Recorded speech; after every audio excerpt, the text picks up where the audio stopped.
Hello, spooky friends, and welcome to another episode of the Scaryish podcast. Woo! I'm Robin Grace, this is Adam Diaz, and Hello. today, I don't know what you're covering, but I'm covering stuff. We cover weird stuff. This is our podcast. It's called Scaryish.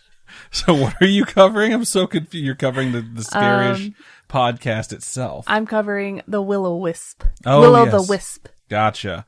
I'm actually going to be covering fake apocalypses. So, Is it fake apocalypses or apocalypses that people thought were going to be end of days and it just wasn't end of days? well, I kind of have one of each. So one is where it's just a lot of misinterpreted bullshit, and the other one is just straight up fake.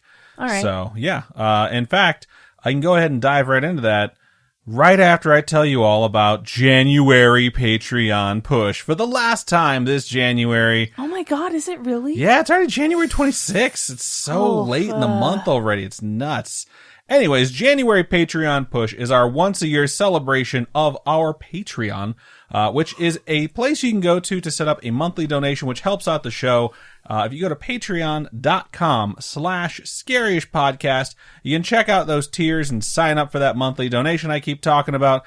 Tiers start as low as $1 due. That's 4 quarters. It definitely helps the show. You get early access to all of our content, and you get ad-free access as well. The tiers increase after that, and it includes everything on the tier before it. The $3 tier, you get to start bossing us around and telling us what to do when we have polls saying, hey, which topic should we pick? We have a $10 tier in which Robin sends out some merchandise, including these glorious keychains that folks seem to absolutely adore. So head on over to patreon.com/Scaryish podcast and check it out. See what you can give. It sincerely helps us out so much, and we appreciate it. So that is the final January Patreon push plug of 2021. Unless something really weird happens where we get to like January 35th because the month won't end. Well, Storytime's still going to have one. I suppose Storytime will have one. That's true. So I completely forgot about Storytime. Oh my god. Anyways, this week I wasn't exactly sure what I wanted to cover. I knew I wanted it to be high stakes because sometimes we cover small things, sometimes we cover big things, but I didn't want to go too crazy about it. I think the real world has been crazy enough lately. So I've been thinking a lot about, I know this is going to sound weird, I've been thinking a lot about cults lately. Not about starting one, just about how people wind up going down those paths and then don't realize they've joined a cult or are part of a cult. And I thought about how so frequently there winds up being a date within that cult that's supposed to be the end of the world or some grand event that's supposed to happen. And that's where cults really lose a bunch of their people and they sort of fall apart, is when they hit those dates and people have to be forced to confront reality and say, oh my god, that didn't happen. And sometimes we have covered stuff where that date came and went, and then eventually there's like a mass suicide or something like that. But I've covered a couple. yeah, in a lot of cases there's a mass exodus. You know, people are just like, oh, this was bullshit, I'm just going to move on. It's like the cult leaders start to buy their own bullshit a little bit too much. They decide to pick a day for an event that just never happens, and then that day hits and everyone either dumps out the Kool-Aid or drinks it. But then I started to think, what about those end of the world scenarios that aren't just made up out of thin air by some cult leader? What about the end of the world scenarios that people going about their day-to-day lives have heard of and thought like, yeah, that could happen? Well, like Y2K was one, right? Kinda, yeah. And the Mayan calendar thing. And that's, well, you're giving away one of mine, but yeah, I'm totally going to jump into that. But yeah, some of the things that are like very well wide known. So I'm going to cover a couple of these in a topic I am calling fake apocalypses. I also workshopped the name Apocalypse Not, which I thought was pretty clever. That one's way better. Instead of Apocalypse Now, I also had Apocalypse Nope and Apocalypse Never. I'm going to say Apocalypse Not. Apocalypse Not is really fun. I like it better than fake apocalypses. I'll go with Apocalypse Not. I just figured that people that would see the episode would be like, I don't know what the hell that means. It means Apocalypse Not. Apocalypse Never, though, sounded a little bit too much like I was tempting fate, like that could never happen, so we'll stick with Apocalypse Not. It's like saying, what's the worst that could happen? Exactly. I also liked Apocalypse Don't, but that just seems to me more like telling the apocalypse to go away, like describing a super likely end of the world scenario, and then for 10 minutes me just yelling like, go on, get! And trying to get it to go away. Okay. Like, Apocalypse Don't! But that's not what we're doing. We're doing fake apocalypses or Apocalypse Not. Robin has decreed that's what the title will be. So we're going to just dive in balls first. Or feet deep. I forget what the phrase is. It's like 3 I was going to say, well, that's sexist. So, whatever. Here we go. So the most common apocalypse I've heard of in my life is the first one I'm going to cover, and Robin already brought it up because it just is off the top of her head as well. And unless you're like 9 years old, you've probably heard of this too and lived through it, and that would be the 2012 Doomsday scenario apocalypse. So in case you haven't heard of this particular Doomsday, the basic idea behind it was that the Mayan civilization, who were known to be these amazing astronomers, had developed a long count calendar that had been counting out for thousands of years that would end on December 21st, 2012. The fact that the calendar ended had people all up in arms that this must be the day the world ends. Now, there were plenty of extra things that I had heard added on as time went on, because I heard about this really early, like after Y2K, when everyone realized, hey, the world didn't end for that. It's like people started looking for the next date to pick. Wasn't it like a big wheel? Like the calendar was a big wheel, and then they found another wheel. Well, here's the thing. It's like cyclical, but imagine like a Christmas gift where you're given a calendar where it's like the 2020 calendar, you know? And it's like I have a Chicago Cubs like 2016 calendar, you know? And I also have like a 2020 calendar. And those two calendars don't really match up, but that doesn't mean they both weren't accurate to the time. So they kept finding calendars that went back further, you know?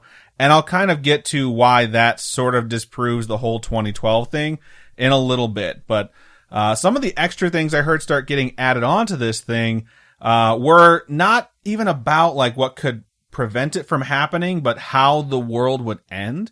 I did happen to hear some stuff about like what we could do to prevent the 2012 apocalypse. I remember back in like 2006, when I was in college, someone was talking about the crystal skulls. It was the first time I had ever heard about them, and I thought they were totally fake. And like I heard about them prior to that terrible Indiana Jones movie releasing. I was going to say, I only know it from the Indiana Jones movie. They're supposed to be actual artifacts, and there was one of them that was on display at some point that was eventually proven through like more recent scientific study to have been carved by some actual human-made tools. But I mean, the crystal skulls are a topic on their own, and I'll leave them there. There's a lot to unpack there, but I remember someone saying if we gathered up the crystal skulls, it would prevent the 2012 apocalypse, and I was like, I don't know what the fuck this person's talking about, but they sound kind of crazy.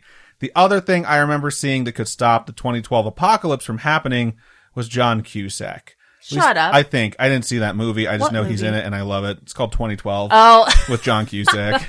I and actually others. like that movie. I've never seen it. I think I've seen What? No, we've seen it. I think I've seen the end of it. I No, think I've walked where in. they're in the limo and they're driving in LA and they're driving away I from feel like all I this fell stuff. asleep, like I napped. I've watched that movie so many times. I've seen the scene where they're on an airplane. I feel like they're taking off before the ground falls out. That Yep. could be a different apocalypse movie. Nope, that's And that same movie. When they're on the arcs, I think they're called arcs, and like the water's all That's like, that same movie. oh my god, we're water, and like that's all I remember A about lot that happens movie. in that movie. So it's like spoilers. The movie's probably. I think it's funny that some movies, I'm like, I actually know more about the movie than you do, and it's so crazy. I think I didn't like so see much. it. I've never seen it from the beginning. I have no idea what transpires or like why they're in a limo or why they're in an airplane or why they're in a boat. So, yeah, so there's that movie. I remember that came out and I was like, this is not going to be about fact or anything revolving around like the Mayan calendar. I think it's just going to happen and they're never going to explain what caused the disaster. When people actually sat down and looked at the evidence of 2012, December 21st, a lot of folks took whatever pieces they could find and they just sort of developed theories, and I use theories loosely here, about how the world would end instead of seeing whether or not there was actually a reason to be afraid, which just seems kind of like stupid behavior, in my opinion. Are you surprised? I mean, nowadays I'm not. I'm a 35-year-old man, and I've seen some of the most Are you 35 or are batshit you stupid 36? things. I'm 35. I'll turn 36 in 5 months. nice. You don't have to keep digging that grave for me. Okay. Like, time will do that on its own. But people just kept looking into other ways where they could say, like, well, this is how everyone's going to die, instead of seeing whether or not it was true. So a lot of the things I heard about how this would happen involved astronomy in some way, shape, or form. In fact, a lot of the things I'm going to cover today are basically going to be astronomy apocalypses or space apocalypse. I don't know what to really call it. So You're naming a lot of things. I know, today. I'm tired. So things just go better together. So I don't have to remember multiple words. And to be honest, a lot of these theories that were like developed weren't really about astronomy. It was more like the mixture of bullshit and astronomy. One of the ways I had heard the world would end, and I heard this a lot, involved the Earth lining up with somehow and interacting with the supermassive black hole at the center of our Milky Way galaxy. I love that song. Don't know if anyone else has heard that one, but honestly, I would say I probably heard that like from 10 different people in the year of 2012 alone as December got closer and closer. Like easily. Some of them were friends, not a whole lot. A lot of them were customers because I was working at GameStop at the time. And like when you're in retail and you're forced to entertain a conversation that you're just trying to get out of, like that is the worst that you could ever feel. And I remember, but you just gotta have your keywords or your key dialogue in your pocket where you're just like, no way. You're totally, yep, I totally get you. Robin's using all the things she used to use in retail that she now uses when I try and tell her a story with too much detail. Wow, that's crazy. That's the one I hear the most. The thing, Fuck you. It's true though. The thing I remember, regardless of who told me this, giving away all my secrets. The thing I remember, regardless of who told me this, is I always had the same question, and I would say something along the lines of, so say you're right, and the Earth actually does line up with the supermassive black hole at the center of our galaxy. What would happen? Like, how does that destroy the world? To which the answer was always, well, I don't know. The Mayans said it, though. And, like, they'd fall back on this bullshit of they heard it somewhere, it's gotta be true. It's like Facebook. It's like this, yeah, it's like this idea of just casually buying into the end of the world that you're not really worried about because you really know it's not going to happen, but you just want to talk about it. Like you're somehow like a prophet. Like you're the dude that's telling me something I didn't know, but just acting so cash about the fact that the world ends in a few months. It's like, wow, I didn't know that. Are you looking to buy a Wii U? No one is, but it'll look really good if I sell one. Seriously, Nintendo. Worst fucking marketing ever. The Wii U? The Wii U was just awful. Everyone thought it was like, is it a controller? It's like, no, it's a new system. They were always just like, we're going to have new tablets come out. Yeah, you can play games with 2 tablets in 6 months after release. And it never worked. And then now they have the Switch and they own the world again. But anyways, the other thing that I remember hearing was that the sun would burn the earth to a crisp on that day. And the Mayans had somehow predicted it through their astronomy. And this theory actually, to me, I mean, I didn't think any of these were true, but this one held a little bit more water, which is probably why this one got passed around as well. The sun has this thing called solar cycles, which I had learned about in college, so I understood where people were sort of getting their ideas from, or at least, like, they glanced at a science book and, like, saw a fucking bar graph and were like, cool, that's what I'm rolling with. But where the sun's activity basically follows this pretty steady curve. Like, you just, like, imagine like a sound wave, in fact. Like, it just goes up and it comes down and it goes up and it comes down. And that activity in particular is sunspots on the face of the sun and solar magnetic activity as we've been monitoring it. So for this one, I think people were basically seeing that graph and then picturing like the end of the movie Knowing with Nicolas Cage. Spoiler alert, don't know if you've seen it. It came out like 2008 or 2009. And again, I sincerely think that they heard this theory getting passed around. And this is like 2012, you know?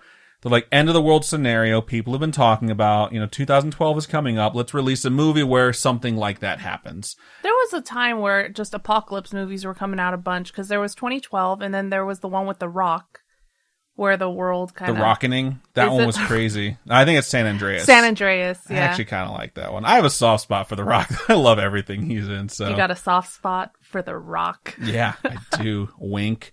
And oh honestly, my God, that's not where I was going with that, but okay. I hope I'm not spoiling Knowing, but it's definitely not a very good movie. It's not Nicolas Cage on his A game or his B game. He's not very good in it. I was going to say, what's his A game? His A game is like Leaving Las Vegas, where he won that fucking Oscar. What's his B game? Or like Raising Arizona. B game, I was going to say Con Air, but honestly, he's still pretty fucking good in Con Air. Also, another A game is The Rock, which is ironic because we're talking about The Rock. Different Rock. Still soft spot for it. As far as B game goes, I don't know. What, like Ghost... National Treasure? Yeah, National Treasure's like B+ game, like almost A-. Ghost Rider, those are definitely in the B's. So he has a lot of movies. Ghost Rider's a B? Well, it's not bad. It's just not good. Oh, you God. watch and you're like, oh my God, this isn't good, but it's not the worst thing. Oh God. Okay, this is getting into our podcast, like the movie podcast type stuff. Watch Knowing to see some solid C game Nick Cage. And it gets really weird, by the way. That movie just gets like kind of batshit crazy. There's a good movie in there somewhere, but it's just not done well at all. So basically, the sun gets very active. The temperature starts to rise because of the activity.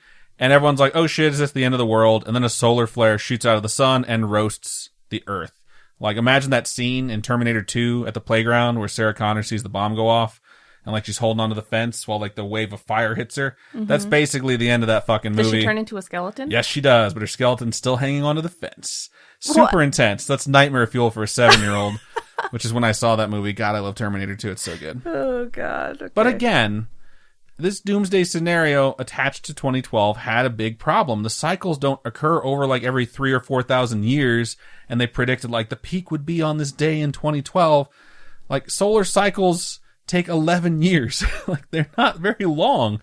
It's like just longer than a presidential term if it goes 8 years. You know, it's all right. It's a decade or so, and it goes up and it comes down, and then the activity is really low for a couple years. And I'd hate to break it to folks who subscribe to this particular theory, thinking maybe they got the date wrong. But like, okay, in 2012, they were just coming back off the floor. It was basically at the bottom in 2010. So like nothing from solar flares or solar magnetic activity based off the solar cycle was going to affect the Earth. It could have been something else, you know, like, I don't know, some other crazy theory not based in any fact. But the fact people kept pulling this one out too, it's like, that doesn't work either. And the last thing I heard about, albeit maybe just once, was the idea that the world would end because it would collide or pass by an unknown planet in our solar system called Nibiru, Nibiru, otherwise known as, and this is what I've heard it referred to as, Planet X. Planet X is kind of a separate topic, which is why this topic is so much fun, because this overlap means I have an apocalypse inside a different apocalypse. Because this is actually some people getting confused about something that was stated in 1995, when a woman known as Nancy Leiter stated that when she was a girl, she had aliens make contact with her who telepathically told her about Planet X and the impending apocalypse. And it just sort of got taken and plugged into 2012, and I'll tell you why. In 1995, when she started saying these things, no one was really listening. And then in 1997, the comet known as Hale-Bopp passed by the Earth. Do you remember Hale-Bopp? I'm pretty sure I covered the cult that... Yeah, that's right. Yep. So, like, Hale-Bopp, I remember, was a big thing. Everyone's like, oh my god, there's a comet in the sky. It's not as cool as Halley's Comet, but hey, it's the one we have for the 90s. So all the 90s kids were like, fuck yeah, cool. So when Hale-Bopp passed by, Nancy got a lot of attention when she stated that Hale-Bopp was fake. She came out, and her words with which she said she had been told by the aliens, she was like, this is what they told me. And their names were the Zetans, Z-E-T-A-N, was, quote, the Hale-Bopp comet does not exist. It is a fraud perpetrated by those who would have the teeming masses acquiescent until it is too late. Hale-Bopp is nothing more than a distant star and will draw no closer, end quote, despite the fact that, like, as time went on, the comet got closer and moved across the sky. So somehow this tied into the powers that be, according to this conspiracy theory, keeping the people ignorant about the coming apocalypse by having them look to the stars, even though that's where this apocalypse is going to come from. And she stated that the date that Planet X would pass by Earth was May 27th, 2003. So she, like a lot of other people before her, predicted a day the world would end. And the close pass would stop Earth's rotation for exactly 5.9 terrestrial days, according to the aliens. The poles would reverse, and the magnetic core of the Earth would be attracted to the magnetism of the passing Planet X, which would displace the Earth's crust, or to say otherwise, cause massive earthquakes, landslides, volcanic eruptions, new mountains would rise, other mountains would fall. It'd be the end of the world, because the Earth would just be so fucking horny for Planet X. Okay. Spoiler alert, this did not happen on May 27th, 2003, obvi. What did happen is I was like sitting around refusing to do any homework since my grades were already good enough to graduate, as I was days away from getting my high school diploma on May 27th, 2003. Like, literally, I think I got my diploma 6 days later. So... I was in middle school. It's creepy. You were 8th grade, though, right? Yeah. Okay, we're not that far apart. Anyways, folks that had gathered to this theory bailed when the world didn't end, except for a few who kind of hung around and looked for ways to make profit off of it. And there's only one real way to make profit off of a failed conspiracy theory. You retell it and you change the date. Or you try and pretend like it actually happened. That doesn't happen with Doomsday scenarios. There are other conspiracy theories where people pretend like it actually happened, and I'm going to get to one of those later that's kind of mind-blowing. Remember the Rapture? No, because it hasn't happened. No, there was a day when I feel like I still lived in Hawaii, and everyone was like, the Rapture's tomorrow. It's going to happen. And I was like, all right. That might have been a Hawaii thing, because I don't remember ever being told that on the mainland. I was like, I'll be here. And I was like, if people don't show up to work, I know what happened. If I find clothes in the streets, I will know what happens. I'm a double XL. I'm a size 13 shoe, so it won't be that good of a day for me anyways. So, anyways, there's this theory. You know, world's going to end, 2003, Planet X, blah, blah, blah, blah, blah. Doesn't happen. 2012 comes back around. So people start saying, hey, have you heard Planet X is what's going to happen on December 21st, 2012? The Mayans predicted it.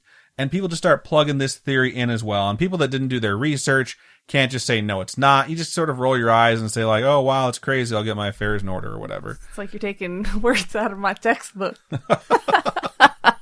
So it's like if I'm at GameStop, it's like the Mayans predicted it, bro. Anyways, do you have any new copies of Borderlands 2? Because that came out in 2012, like right before. Yeah, it's like October, I think. The game's awesome. Anyways, side note, people mix up Planet X with a lot of stuff. Not just with 2012, but people also mix up Planet X with the Nemesis Theory, which is a separate topic for a different day that is really, really fun. It involves the end of the world and mass extinction and cyclical mass extinctions on the planet that actually kind of line up. And it's a scientific theory, and I don't want to give away too much and shoot my wad early here, but it's the idea that this solar system we're in has two suns. And there are binary systems that exist that have been found where they don't actually orbit each other, but one of them orbits in a very odd orbit that's like way outside the solar system that you would know of. Huh. But if another sun were to pass through and get close to all the planets... Is it like on a different arm of the galaxy and it's just going to come into contact with us one day? It basically just passes through the solar system once every X amount of years. I think it's like 62 million years or 620 million years. I haven't read the theory in a long time. I'll do that topic. But there's a lot of science that's been like slowly building on this theory in the last decade, especially with like the asteroid belt and some other shit. Anyways, we'll get into that on a different day. But people mix up Planet X with that one too, and that one is way more fun than Planet X, so we'll cover that on a different day. The thing that really stinks about the whole story that no one wanted to admit, and Robin already kind of alluded to it, is that the calendar that was always referenced was absolutely not what they thought. The long count calendar is what everyone thought was this like ticking clock, basically. And it wasn't exactly that. So the Mayans had the long count calendar, which they developed, but they also used two other calendars, which sounds weird. They had the long count, the Tzolk'in, Tzolkin, and the Haab, Haab. What's interesting is the long count only identifies years. The other two, the Tzolk'in and the Haab, identify days, and they sort of blended these three calendars together because the other two, the Tzolk'in and the Haab, already existed before the Mayan civilization like came to prominence back in like 2000 BC. It's just like when you sort of like, say you're starting something new and you borrow stuff from the old, you know? So the Mayans didn't predict a date. That calendar already sort of existed, and they just plugged in more accurate dates. It's like if you were just rate stuff on a scale of 1 to 10, then all of a sudden someone came in and was like, we're still going to use 1 to 10, but we're also going to do 0.5s. Or we're going to do decimal places 0.1 to 0.9, you know? Yeah. You're just trying to like add more accuracy or precision to the calendar, which you would need to get to a date like 12/21/2012. So having those two calendars blended in means the Mayans really didn't predict it. And if anyone's like, well, it still could be just that they adapted the calendar so they can more accurately pinpoint the end of it. That's the other thing that really shoots down this idea of the end of the world in 2012 is that the Mayan calendar is cyclical. It recycles when it gets to the top. Think of a clock, you know? A clock isn't counting down to 12 and then the world ends. It counts down to 12 and then it goes on to the 1 again and just starts over. What if they messed up the numbers and what it's really saying is If you say 2021, I'm going to smash my head into this desk until I die. Yes. No, I don't think after all these people had to review the calendar to compare the Gregorian calendar to the Mayan calendar and account for a fucking leap day every 4 years, they'd be like, oh, sorry, we're off by 9 years. But if everyone wants to hold out hope that December 21st, 2021 is the end of the world, go for it. Like, I don't know what to tell you once 2021 is gone. But Basically, the Mayan calendar could be viewed as a circle to get an idea of how it recycles or resets. A lot of people, after the fact, once the Mayan civilization had collapsed, added in this idea that resetting meant that the world or the universe would reset, when there's not really a lot of evidence at all to back that up. So, it's like if we didn't count into the thousands of years, you know? Like, say we just decided as a society, we're not counting to thousands anymore. Millennials are stupid. And we just decided that once you hit 1,000, we'd say something else. Like, it's like year 0 again, but it's the second age, you know? And it's like, it's the second age, year 33, which is what they do in Wheel of Time, which is really cool, and we should try it. So, it's not exactly like that. Some, like, huge cataclysmic event happens, and they're like, all right, it's the new age. Everything's fucked again, back to year 0. It's not shocking with all the bullshit that people made up that when December 21st, 2012 hit, the world did not end. And there weren't a lot of suicide cults waiting to board any airships or spaceships that were going to take them to a different planet. It just came and went. Like, some stuff did happen on that day, like Margaret Thatcher had a surgery for a growth in her bladder. Shut up. Michael Phelps and Gabby Douglas were named the 2012 Associated Press Athletes of the Year in the United States. And the NHL announced it was canceling like 2/3 of their season. Why? Just they had a dispute, a labor dispute, which they have sometimes, where they get a lockout, and you know the season still went on. Guess what? The Chicago Blackhawks won. Suck it, Detroit. So actually, I'm pretty sure they played the Boston Bruins that year, but I hate Detroit still. So the world didn't end. We didn't align with the supermassive black hole or pass by Planet X or any of that other stuff that everyone kept saying was going to happen. We were still here, but man, did people talk so goddamn much about this thing leading up to it. I almost wanted the world to end. But this one reminds me of a lesser known apocalypse that was predicted before I was born that I find very, very interesting that some of you may not have heard of. So back in 1974, two guys named John Gribben and Stephen Plageman, Plagemann, or Plagueman if he was a bad guy, wrote a book called The Jupiter Effect. Okay. So Gribben wasn't some slouch. He had a PhD in astrophysics from the University of Cambridge and was associated with the University of Sussex as a visiting fellow. He had written quite a bit of scientific finding, studies, and other academic essay types of works on things like astrophysics, human evolution, and quantum physics. So this dude's no slouch. Like, he's smart. He knows what he's talking about. He's respected in the field.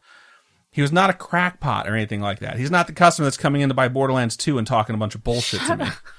So when the Jupiter Effect hit shelves in 1974, people took in its contents as they had things he had previously written.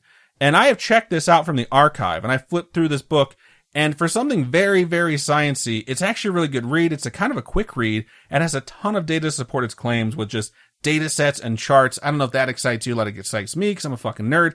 But there's a bunch of stuff in there where if you're reading it, and you're thinking this person knows what they're talking about, and this data must be accurate, then this is kind of scary shit.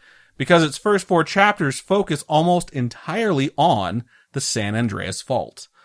Its history, its relation to plate tectonics on a large scale in relation to the planet, the risk that's posed by it, experiments being run at the time and the timing of earthquakes that are pointing to a catastrophic earthquake in the very near future, things like that. The Rock has come full circle. I hate you so much.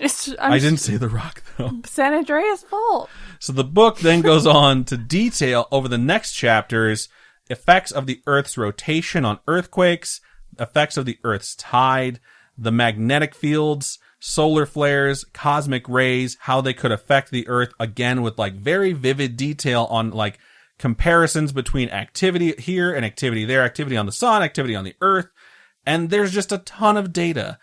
And they detail the solar cycle and the sunspot frequency and how they overlap with seismic activity. It's kind of crazy. And then there's the 10th and final chapter, and its title is Preparation for the Next Great Californian Earthquake, which is kind of downplaying what that chapter is about. So the PhD in astrophysics, John Gribben, details out how a coming cosmic alignment will have an immediate and direct effect on the Earth's plate tectonics, as well as its tides, and how there will be an impending catastrophic event that will not just hit California, but the entire world. And the potential catastrophe they believe would have the most significant impact would be on the San Andreas Fault because of how much it would basically destroy the continent of North America. But this would trigger volcanic activity on a grand scale, earthquakes, tsunamis, things of that nature. Yeah. But they're doing this specific study on the San Andreas Fault. So the date that was chosen based off of all this was March 10th, 1982. This would basically give the book about 8 years to sell.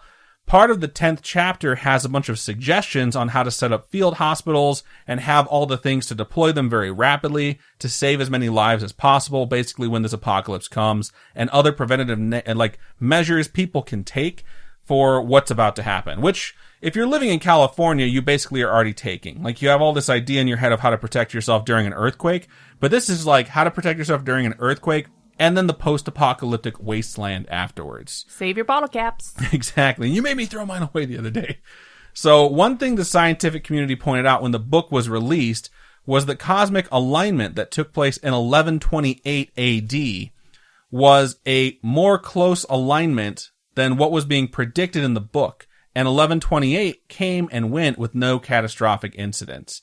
So while they're checking this science and trying to figure out whether or not it's real, they're saying basically like, hey, what you're saying is going to happen already happened in 1128, and everything didn't pop off in the way you're saying it's going to. And also, there was better alignment. Everything lined up a little bit better than you're saying is going to happen in 1982. So people are skeptical, but people buy this book and they're thinking, man, this guy is a respected scientist. He knows what he's talking about. This is kind of freaky. So by 1980, after the world has their hands on the book for about 5.5, 6 years, Gribben started to fall out of love with his own theory. Because on July 17th, 1980, the issue of New Scientist magazine is released, and he states that he had, quote, been too clever by half, whatever the fuck that means, in regards to whether or not he believes the world will actually end on March 10th, 1982. So the date approaches, and I can only imagine that Gribben and Plague Man were crossing their fingers, hoping for an actual catastrophe to avoid embarrassment. So March 10th, 1982 comes, and it goes. And the world doesn't end, no cataclysmic event to end the world, not even a massive earthquake on the San Andreas Fault to just make them feel better. But they weren't to be deterred. And this is the thing that really pisses me off about this story. They publish a second book in 1982 after the date comes and goes, okay? It's called The Jupiter Effect, Reconsidered, which seems like such a good name to say like, hey, we were wrong. We want to put it in book form and explain why. But that's not what the book is about. In The Jupiter Effect, Reconsidered, Gribben and Plague Man claim that their calculations were incorrect originally, and the alignment actually took place in May, not March, of 1980, not 1982. And for anyone who knows what's significant about May of 1980, they go on in the book to describe the fact that their prediction was correct because of the eruption of Mount St. Helens. Mount St. Helens was a direct result of the alignment of these celestial bodies, and what is most offensive about this whole thing is the fact that Gribben tried to distance himself from this theory in July of 1980, which is literally like a month and a half after Mount St. Helens had happened. When the shock and the horror of what had happened was still fresh, he was trying to say like, hey, that whole end of the world scenario that I painted in my book, yeah, it's probably not going to happen. And then when it didn't happen, a little bit after the fact, they're like, let's write another book where we say we were right. And we can point out all the horrible things that happened with Mount St. Helens and basically take credit for trying to protect people. So when this book hits shelves, the scientific community is kind of aghast by what's being placed in it. And they point out that in 1980, there was no fucking celestial alignment like they claimed. And basically the book was bullshit, cash grab, face-saving, despicable horse shit. And it is always worth paying attention to the awful bullshit people will say after a tragedy or a disaster.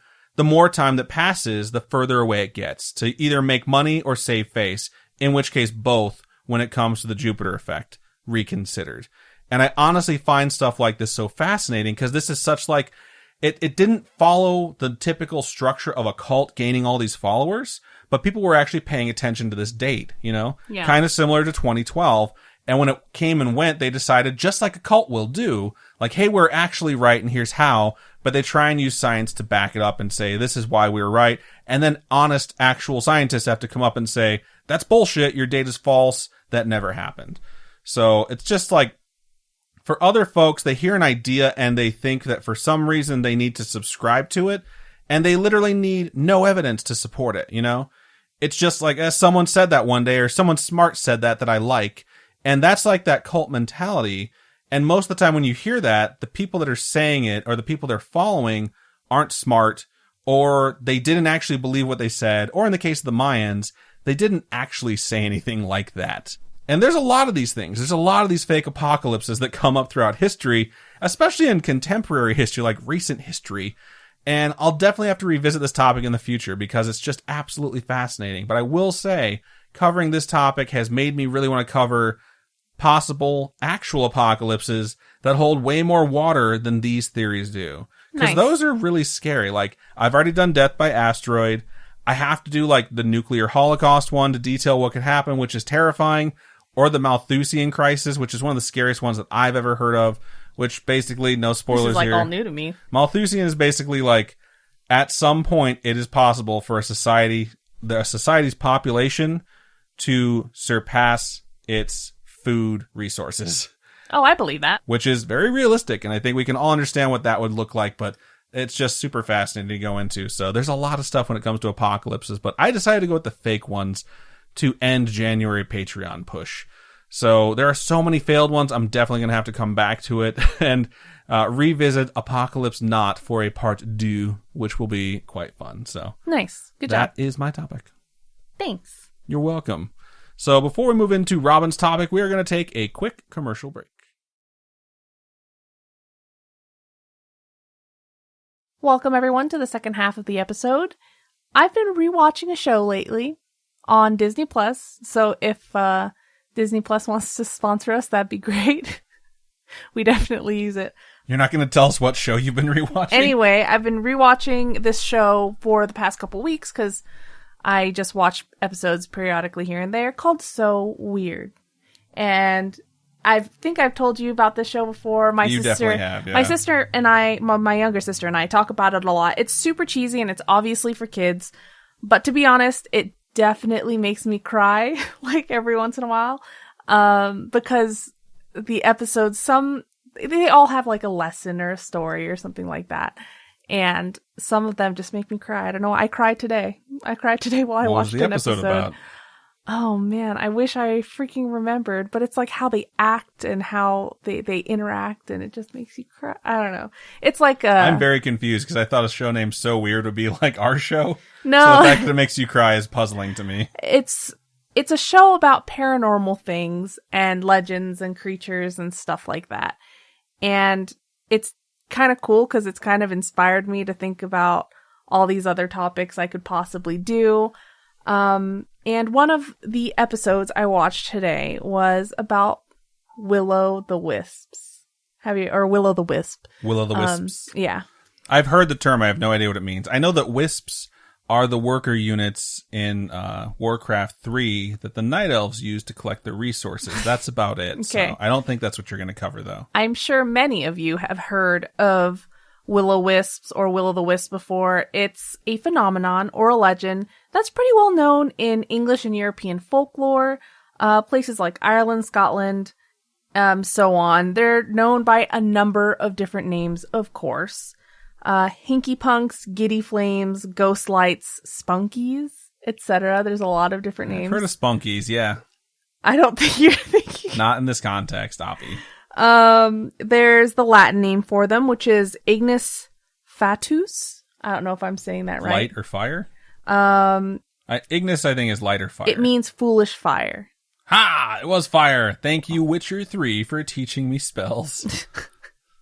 I think naming things like that, it's just known by so many different things. It makes you think, like, this thing is all over the map. What does it really do? Funny name that they go by sometimes are jack-o'-lanterns. Really? Yeah. That's awesome. I was like, shut up. I've definitely heard of those. Yeah, so apparently they're called jack-o'-lanterns, and we'll get into why. But overall, lots of cute names, lots of weird names for potentially not so cute creatures. I don't know.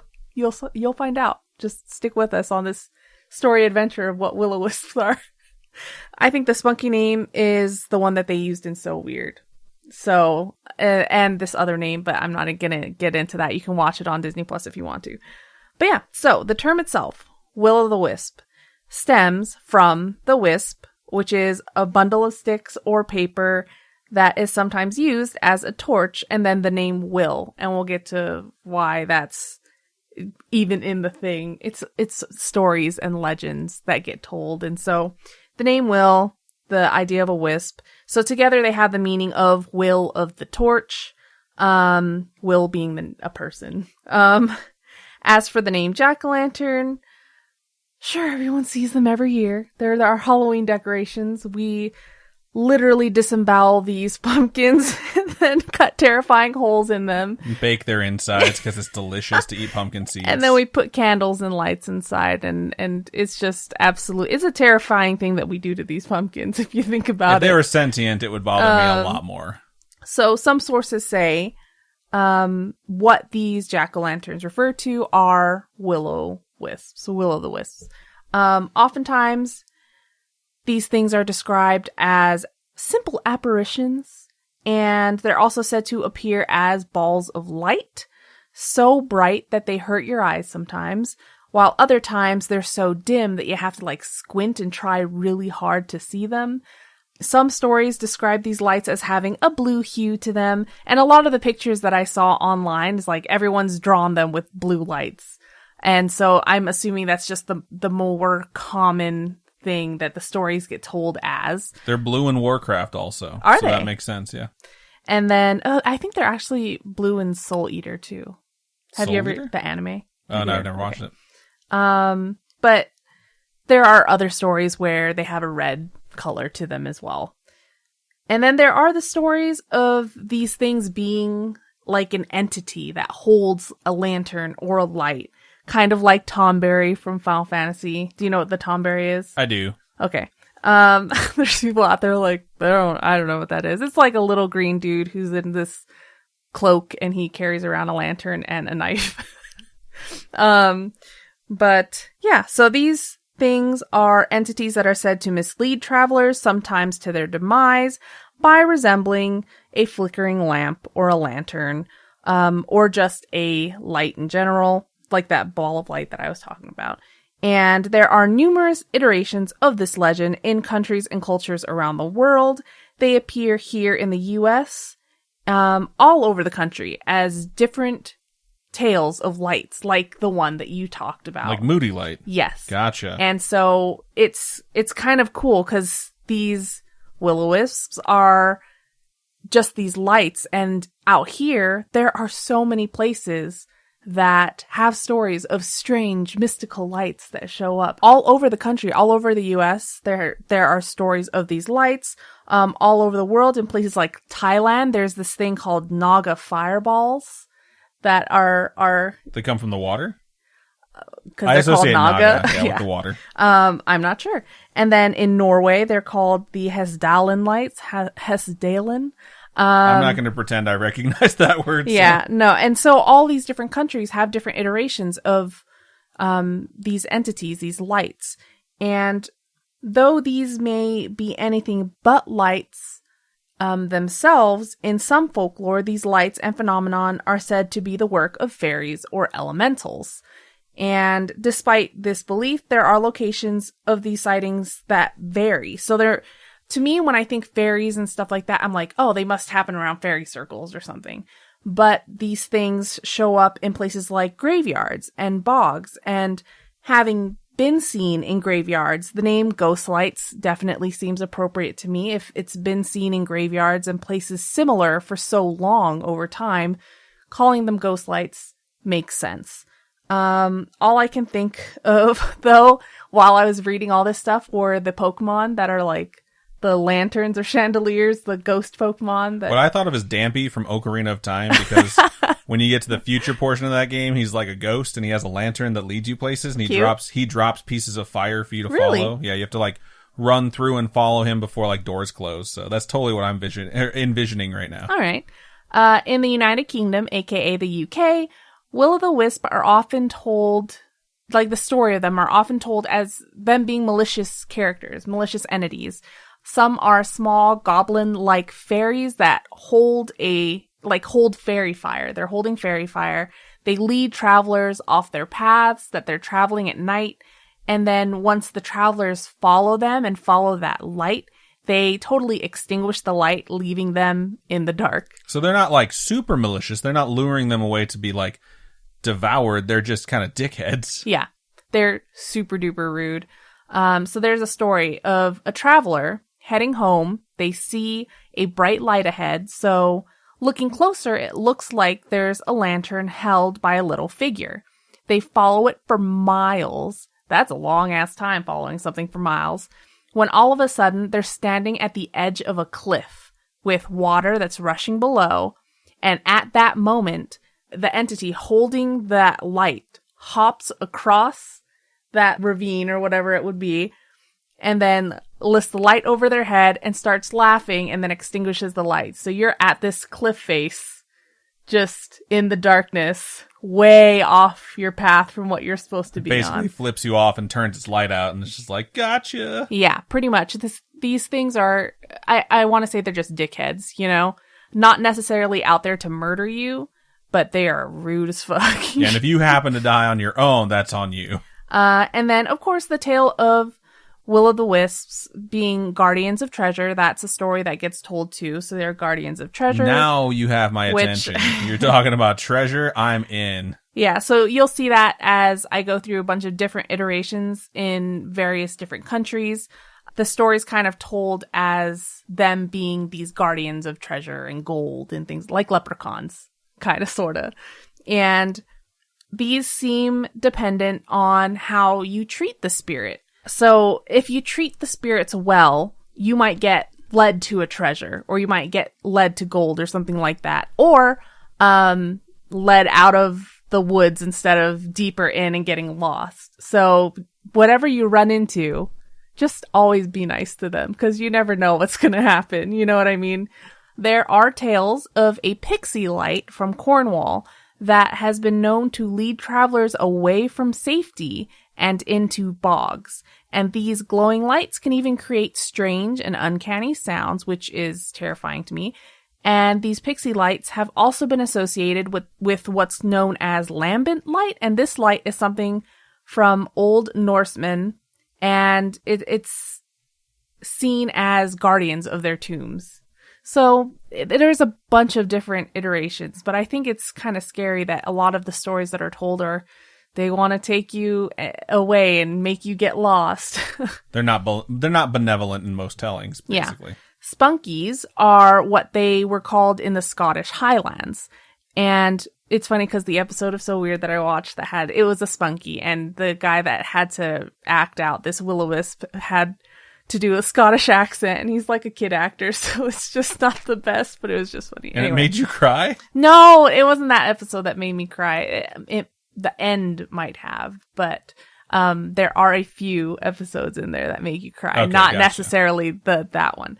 Anyway, so in the Scottish Highlands, how they described it is it would be a boy carrying a flaming torch that offered to light the way to any travelers for a fee. They're described as either that or as a light that just recedes in the darkness in order to lure travelers away to their doom. So it's like you see a light in the woods or something, and you're like, well, I'm going to follow it, and it gets further and further and further away from you, you know? And I just think that would freak me out. But it just seemed like the main goal of these Willow Wisps are to lure people away for the most part.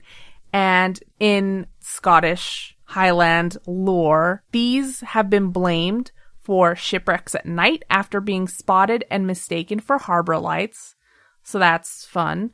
Other Scottish tales tell of beliefs that these lights were bad omens of death, or that they were the ghosts of human beings that passed. So I feel like a story that's told over and over again, and kind of different things happen and people kind of change them. So some people say they're the ghosts or spirits of people. Some are like, nah, dude, if you see that, that's a bad thing. And it's just like how cultures are. Different cultures have different beliefs. Like you take whatever's being witnessed and you sort of assign basically a different background or story to it. some of the characteristics stay the same based, like, regardless of what culture it is, but like some of them are completely different. Yeah. So they're said to appear over lakes or on roads where funeral processions were known to travel. And then in other tales told about the Willow the Wisp, there is often a protagonist named Will or Jack. And go figure, they're doomed to haunt the marshes with the lantern, punished for some misdeed. That's usually how it goes. They're being punished, and that's why they end up there. So that's where Willow the Wisps or Jack-o'-lantern came from. Yeah. So in a book titled A Dictionary for Fairies by Catherine Mary Briggs, who is a British folklorist and writer, she writes that Will was, or is in the tale, a wicked blacksmith given a second chance by St. Peter at the gates of heaven. So he gets there, St. Peter's like, got two options for you, bud. You're gonna have to go back there and try again. And this second chance he gets given, he's still a crappy person and ends up being doomed to wander the earth. And the devil provides him with a single burning coal to warm himself. But because he's a shitty person, instead of using it to warm himself, he uses it to lure unknowing travelers into the marshes. It's just a dick move. Yeah. An Irish version of this tale tells of a man named Drunk Jack or Stingy Jack. He sells his soul to the devil, and the devil comes to collect his soul. And Jack somehow cleverly tricks him in to turning into a coin. So he's like, bro, turn into a coin. I gotta pay this last drink bill. And wow, for some reason, the devil does it. And when the devil like, I'm does fucking it, bored, whatever. Yeah, so when he does it, Jack puts the coin next to a crucifix that prevents them from turning back. So no one needs to worry about the devil ever again. So then Jack bargains. He's like, give me 10 more years of life and I will set you free, pretty much. And he gets away with it. So he gets 10 years of life, and after 10 years, the devil comes back to claim him, and Jack somehow fucking tricks him again. And I don't know how exactly. Seriously, but he does. I really need to pay this bill. Just turn back just this one time for me. So this time he tricks the devil into climbing a tree. And then once the devil climbs up into the tree, he carves a crucifix into the base of the tree. And the devil happens to be afraid of heights. Which prevents him from climbing down. Just jump! How high is it? I don't fucking know. Well, think about it this way. How long is it going to fucking take him to carve that cross in there? Yeah, there's a lot of inconsistencies in this. I have lots of questions for the devil, like, God, come on, man. But anyway, seriously, Jack, dick move. And then this time, in exchange for freedom, the devil forgives Jack's debt. And because Jack is a very bad person, apparently, he isn't allowed to get into heaven when he dies. So he dies. He's like, I tricked the devil twice. Does that not make up for anything I did? He just did not live the best life, dies, isn't allowed into heaven. So he's left to go back to the devil and ask for a spot in hell. And the devil's like, nah, dog, I'm good. And though he is denied a place in hell, the devil does give him an ember from the fires of hell to light his way through the world in between, where lost souls wander. So what Jack does is he places this ember within a carved turnip to use as his lantern, and that's where you get Jack-o'-lantern. Well, I'm carving a turnip this Halloween. Isn't it fucking cool? I mean, it's a stupid story, but I think it's neat to kind of have... Yeah. I love the stories that show you... here's where jack-o'-lanterns came from. Yeah, stuff like that. Where pieces of tradition that you never really think about. Yeah, I love stories like that, because even though they're absolute hogwash, they're pretty entertaining. Okay, so a number of European countries have stories of Willow Wisps that mark the location of treasures deep in the ground or within water. These treasures, though, are said to only be able to be retrieved when the fire is there. So if you don't see any of these wisps, there's no way you're going to find this treasure. Sometimes finding these treasures also require the use of magical items like a dead man's hand, which I've covered before. Yeah. Here in America, there are different tales of these ghost lights, like Adam's tale of those lights. Maybe those are willow wisps. I know all over the country, even out here in Nevada, there's tales of lights that show up, but most of the time people think it's aliens. I was going to say, I feel like in the U.S. especially, when we see lights, we're just like... Aliens. Yeah. Immediately. But you never know. What if it is Willow Wisps or something like that? And they're all disappointed. They're like, oh, damn. Yeah, all the aliens get all the credit. In Mexico, there are stories that claim there are lights that are brujas, so witches, that turn into these flames at night. And then there are other stories that have these lights as indicators to places where gold or hidden treasure, well, is hidden. I don't know why I typed it that way, but yes, where there's hidden treasure. And then some stories have it where you can only find this treasure with the help of children, which I thought was weird. But these lights that lead you to the treasure are called money lights or treasure lights. I thought that was really cool that places in Mexico have... Very similar. Yes, stories of these lights that lead you to things like treasure. I thought it was pretty neat. In Argentina and Uruguay, there is what's called the Luz Mala or evil light. And I think that's the first time when I came across that, I was like, evil light? There's no other thing that calls them really evil that I'm reading, but that is absolutely crazy. It's mostly seen in rural areas, but it is an incredibly shiny ball of light that floats a few inches off the ground. One that I found incredibly interesting was from Trinidad, and I actually think I may have covered it before. It's the Sukuyant. Do you remember me covering that? That sounds familiar. Yeah. When I read that, I was like, I swear I've covered this before, but it's a fireball witch. And this is a witch that takes the form of a flame at night, and it enters homes through any gap it can and drinks the blood of its victims. I'm pretty sure I've covered it before. And then in that's the only one too that I came across that I was like, what? It sucks the blood of its victims. What the hell? Because everything else is just like, it leads you places. It doesn't necessarily. It's kind of a dickhead. It's not like it's murdering you like a vampire. In Bangladesh, they have what's called an alaya, and it's what they call the Marsh ghost lights. And it's a strange light that's sighted mostly by fishermen, and it's been attributed to apparitions that are caused by marsh gases. And so these marsh gases, supposedly, people think that it causes confusion in these fishermen because they're breathing it. And so it causes them to get confused, and it leads them to drown if they walk into the marshes because they're confused. Local legends say that these ghost lights are ghosts of fishermen that died while fishing. Sometimes they help them avoid danger. So it just seems like, depending on who you're talking to, they're like, no, it's a good thing or it's a bad thing. And like any story, I feel like there's always going to be two sides. There's always going to be people that are like, I believe in it. It's good PR, there's bad PR. It just depends on where they are in the world. Like, if you're in Argentina... How much are you paying for your PR? Yeah, and you hear about someone else on a different continent that's doing something bad, you're like, damn it, man, like, I was just building up my street cred. And then, of course, it has to be a part of Japanese folklore, because we've covered so many things from Japanese folklore. That's like 4 continents. They have everything. Japanese have freaking so many different terrifying stories. It's nuts.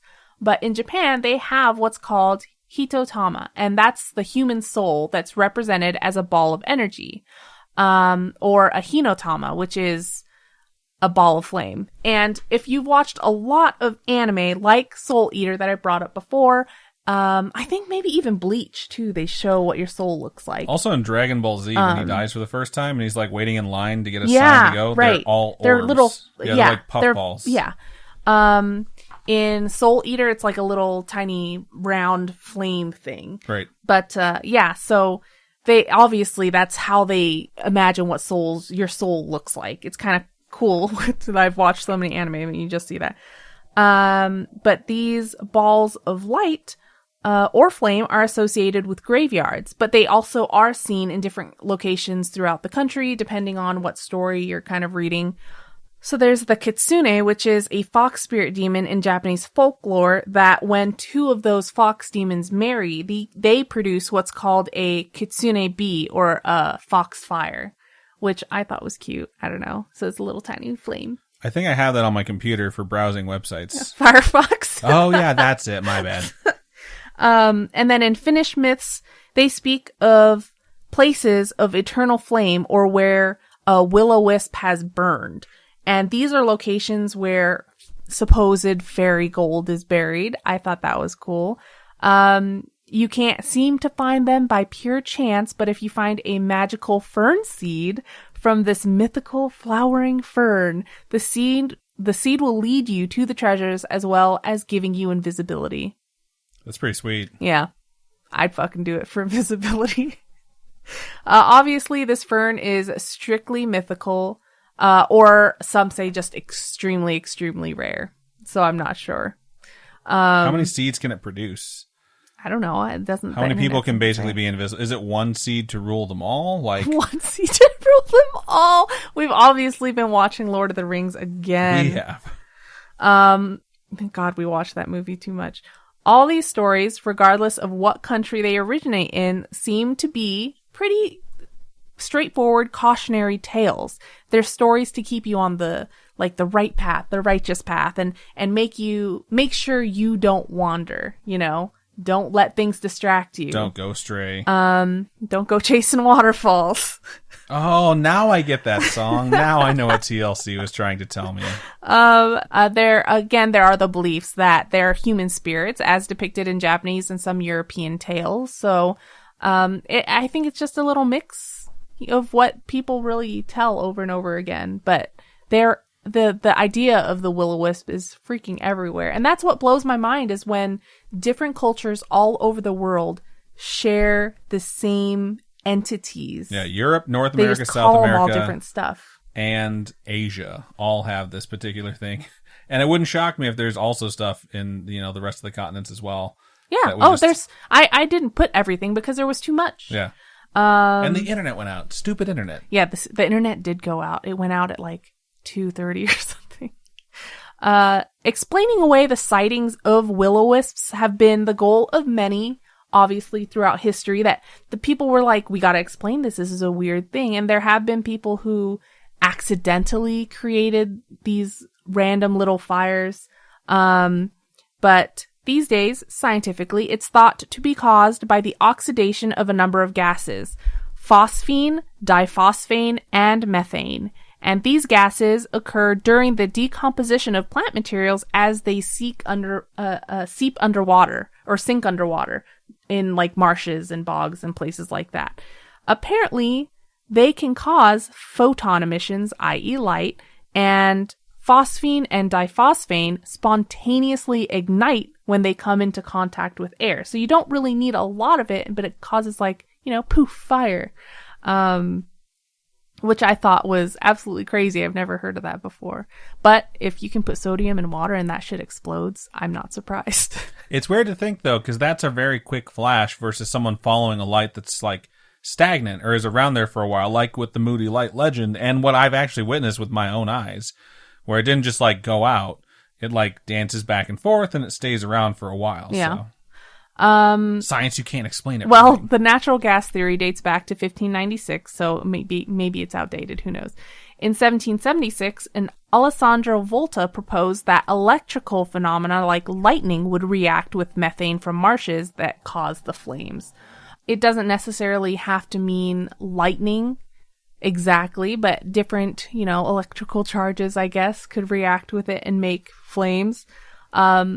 Honestly, to me, some of this does sound plausible, like natural gases igniting and things like that. I'm not a scientist, obviously. I don't know chemical compositions or what reacts with what, but it seems plausible that it is natural gas and little balls of natural gas just come together and cause small fires. But like you were saying, how could it be something that leads people so far? Right. There have been attempts to replicate these flames under laboratory conditions, but none have been able to create more than things like glowing clouds or halos of colored light or things like that. Other theories of the origin of these lights include bioluminescence, which is naturally occurring light in organisms like fungus and insects, things like fireflies. I've never seen a firefly in real life. Have you? Yeah. Oh, like okay. a million of them. I've caught them with my bare hands. That's like an Owl City song, right? Fireflies? Million fireflies or something. I think it's just fireflies, yeah.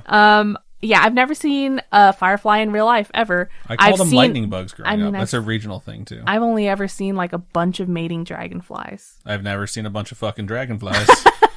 So, there you go. To each his own. Yeah, but I've never seen a firefly. I really actually want to see one once in my lifetime. They're pretty cool. Really? Yeah. They don't fly very fast. They're kind of large. When you catch them in jars, do they just die in there? I mean, you should let them out. And definitely stab holes in the top so they don't suffocate, but they light up. It's cool. But understandably, these lights, these tales of people wandering off and stuff like that really don't get reported as much as I'm sure they used to. There's too much technology and stuff now. But yeah, so that's a tale of Willow Wisps and their iterations across the world. It's really good. That was really fun to go through, too. It's just fun to see all these different cultures have different things that are all the same. And I never knew Jack from the Jack-o'-lantern myth was such an asshole. Oh, well, yeah. And that the devil was apparently so bad at figuring out that this dude was messing with him. So that was really good. Might as well have been Constantine. Wow. He was not nearly as clever or as handsome as Constantine, but thank you very much, Robin. You don't know what he looked like? I mean, no one's as handsome as John Constantine if it's Keanu Reeves, Avi. So, all right, good stuff. If anyone out there has a story they would like to share with us, it does not have to be regarding the topics we went over, but if it is, that would be super cool. Please reach out to us. We would love to hear from you. Email storytime@scaryish.com or go to our website, scaryish.com, and click on Contact Us. Fill out the form. It comes directly to us. Or hit us up on our social medias. Facebook is facebook.com/Scaryish Podcast. Twitter is @ScarishPod, and Instagram is @Scaryish Podcast. We already covered it at the beginning of the show, but Robin, for folks who would like to donate, how can they do so? You can go to patreon.com/Scaryish Podcast. And if you check out our Instagram, I have just posted a couple pictures of the new merch that will be given to patrons, Badge of Honor patrons, and above this year, which include Cthulhu and the Nightcrawlers. The Cthulhu is so awesome. It really is. And yeah, so if you go to patreon.com/Scaryish Podcast, there's a whole bunch of different tiers. Tiers start at $1 and you get ad-free episodes, which is awesome for you. And then if you're Badge of Honor and above, we actually have physical merch that I package here myself and write little notes to everyone, and I personally mail it out. So it's kind of cool because you get a little bit more of a personal touch than just buying off of our Teespring or whatnot. And then if you don't like the whole monthly subscription thing, you can also go to ko-fi.com/Scaryish Podcast, and those are one-time donations, and all your donations really help us upgrade our studio setup, keep us going, keep us making these episodes. Keep us creeping on, maybe. Yeah. But yes, thank you so much to everyone who donates. Thank you so much to everyone who listens, sends in their stories. All the support we get is amazing, and we could not do this without you. I think that's just about everything we have for episode 163. So, Robin, go ahead and sign us out. Keep on creeping on, and we'll talk to you guys later. Bye-bye.